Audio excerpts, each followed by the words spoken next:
Welcome. If you want to get one of the most beautiful and amazing live wallpaper on your LG K42, at the first you have to go for the settings. I mean for the Play Store, of course. And let's type here Mars Gyro 3D. Let's get this application from the code conditioner. Click to install. Right now let's open. Click OK. And then just simply click to apply. We can also apply this one on the lock screen, and as you can see right now,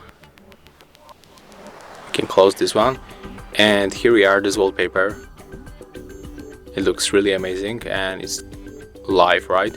And the most cool thing is that we move our phone, the wallpaper is going to move also, as you can see right here. So it's really cool. And I hope that you guys enjoyed this one, and tell me in the comment if you like this one.